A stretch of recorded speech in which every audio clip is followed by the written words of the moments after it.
My morning mga langga, welcome back to another video. And today is Monday and back to work na yung asawa ko after the holiday. So after the holiday is nag-stay muna siya. Hindi siya nag-work agad. Nagpahinga muna siya. And then tomorrow is back to school na si Nadi. So bukas yung nila start ng klase. So diyan is gonna be P5. Parang grade 3 sa atin. Ganun ba yun? Pag 9 years old, grade 3, di ba? Grade 3, grade 4.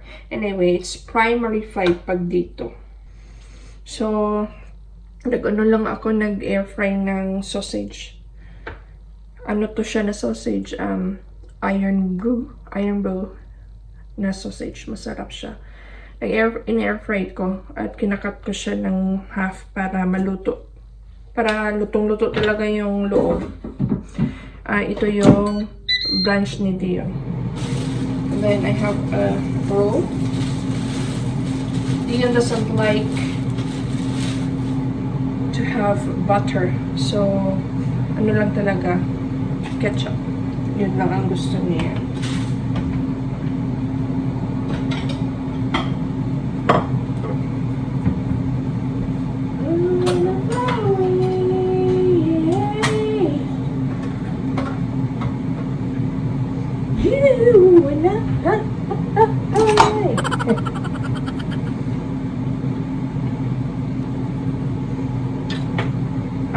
Hindi ako breakfast, lang ako nag-shake yung shake ko.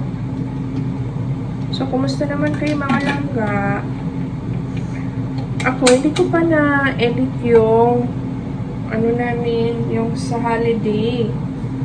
Hindi ko nga alam kung maganda yung mga videos ko doon, pero i-upload ko pa rin yun kahit hindi maganda, hindi organized yung pagka-video ko, i-upload ko pa rin yan kasi, pang memories.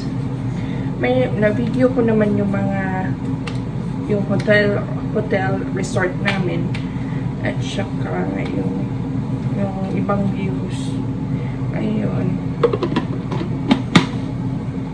So, hindi ko pa siya na-edit. Ngayon, ang ina-edit ko yung nagpunta kami sa Perth, pero boring nga yun kasi yung view lang talaga ng Perth, yung lugar nila.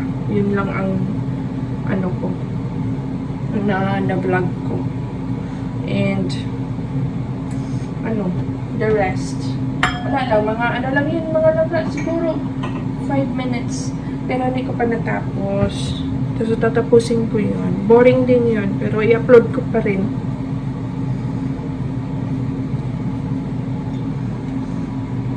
Check muna natin to. Tapusin na lang yan. Gusto ko mag-coffee ulit. Kapag-coffee na ako at nakapaglaban na rin ako. Hinahang ko siya sa drying rack. Hindi ko siya hinahang doon sa yung saan ko magsampay ng mga clothes. Sa drying rack siya nilagay kasi parang uulan. I'm not sure, pero parang uulan siya today. Papakita ko sa inyo. So, ayan mga langga. Nilagay ko dyan yung mga clothes para pag uulan, dadalhin ko lang siya sa loob. So, marami akong gagawin today mga langga. Maglilinis ako ng pakunti-kunti. Kunti-kunti lang kasi nandito kasi diyan pag wala na. Ayoko kasi, ayoko masyadong maraming ginagawa pag merong tao dito sa bahay. So, bukas na lang yung iba. And then, yung uniform ni Dion, i-prepare ko na rin para ready na siya bukas. Bumili lang kami ng jumper at saka hoodie, uniform ni Dion. Pero hindi na kami bumili ng yung polo shirt. Kasi, yung polo shirt niya is, kasya pa niya. So, kasi maliit si Dion, maliit yung katawan niya. Okay na po. Ayan. So, ganito lang.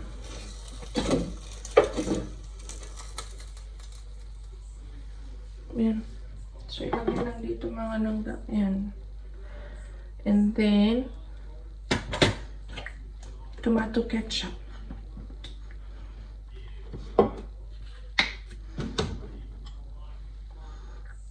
So, ganyan lang si Dion, yan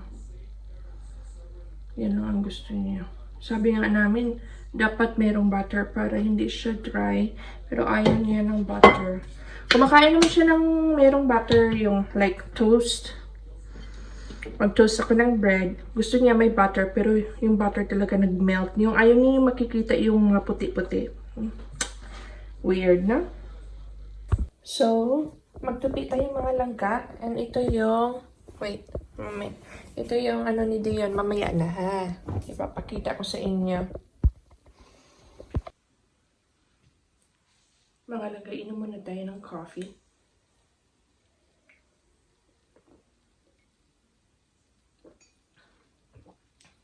It's my second coffee for the day. So mga langga, ito yung uniform hoodie ni Dion. And jumper. Ito yung binili namin. And yan yung hoodie at saka jumper. So yung uniform ni Nadia mga langga is dalawa. Meron silang yung polo shirt nila. Polo shirts. So ang color is white at saka red na may logo ng nila. Yung ganito. Yan, logo ng school nila.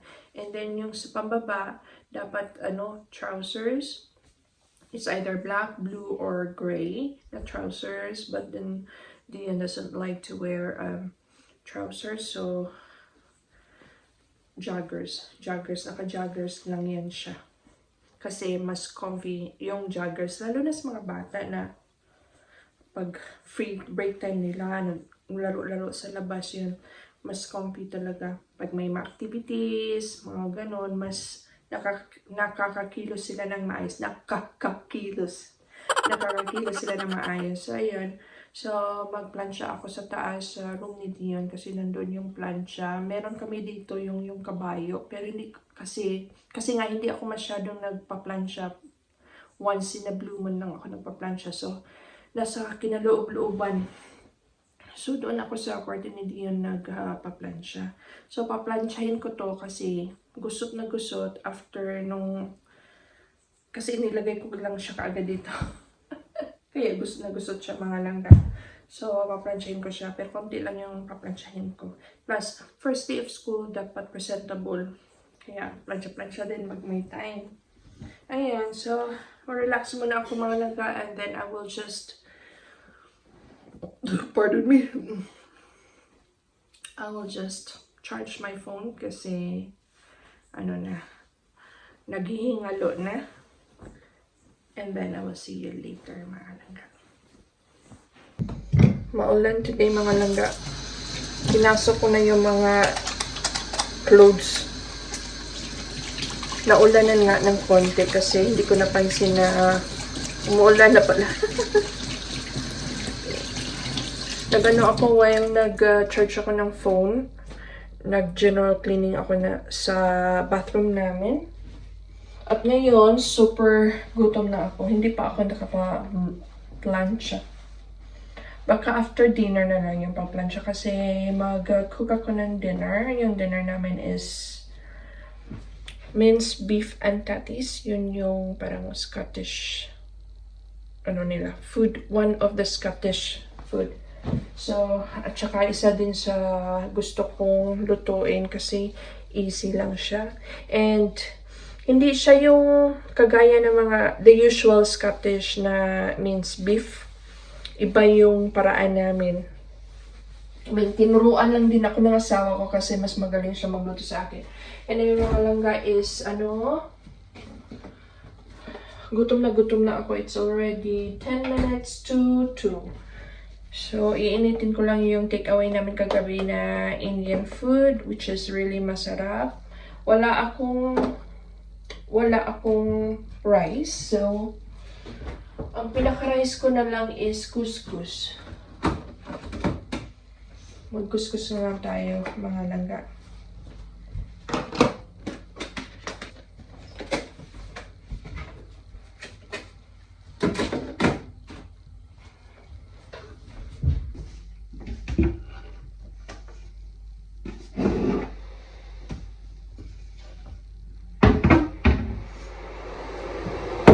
Lagay ng t-shirt ko.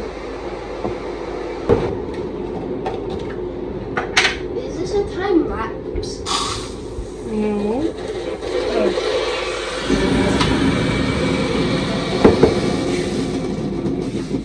Hey, Hannah, you want to eat something, Baba? Oh, Yeah. what is it? I don't know. Can I tell you something? Yeah?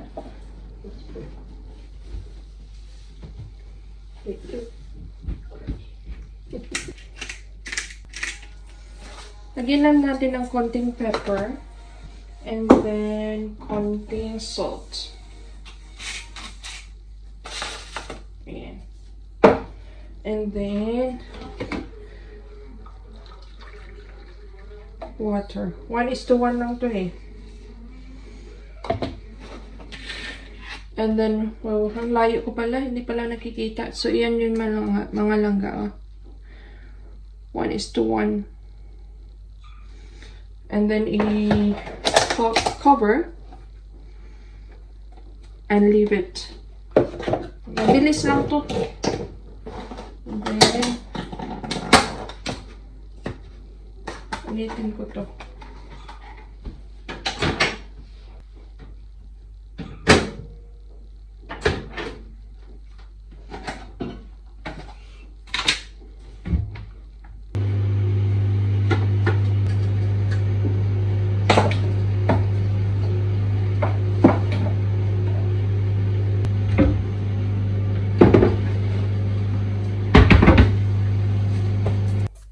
So, ayan mga langga. Ano na siya? Cook na. Mga 1 minute lang yata. And then, ito na yung pinaka-rice natin. Huh? What do you make? Couscous and the chicken last night. You want some?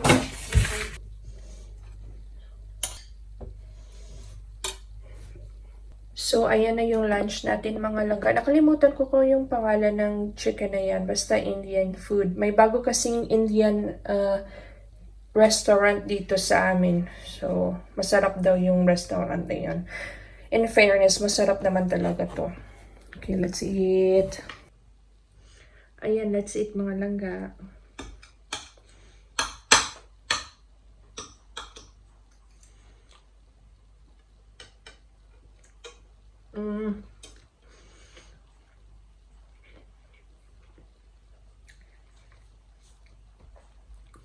Water lang muna tayo. And later on, mag-coffee ako. Pero okay na ako sa water muna. Let's eat. Some may never come. Road trips and shotguns. Sunshine on my skin. Smile is kicking in. Vibes are in the air. Jumping everywhere. Endless nights. Summer's on my mind.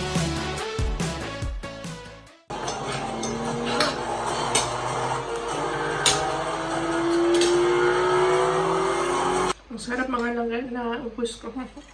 Kunti lang naman yan. Anyway, may nakain pa akong sili. So, I think I'm gonna make my coffee now kasi medyo maanghang. Hindi pa naman ako mahilig sa maanghang. So, yan mga langga. Pahinga muna ako. And then, magluto ako ng minced beef and patties. So, ipapakita ko kung paano ko gumagawa ng minced beef. Kasi iba-iba yung pagluto nila dito eh. Usually yung iba, ang ginagamit nila is yung yung mga granules. Sa amin hindi. So yun, ipakita ko lang yan later. So coffee muna. So mga langga, change of plans. Change of plan. So, bukas na lang ako mag-minced beef and tatties. Lulutuin ko tong, binili namin sa butcher na, anong tawag dito? Chinese ribs and steak or something. Pork steak yata. So, ito ang lulutuin ko with chips and I don't know what else. But let's see. So, i-oven ko lang naman to mga langga. Ayan, nasa oven na yung ribs namin mga langga.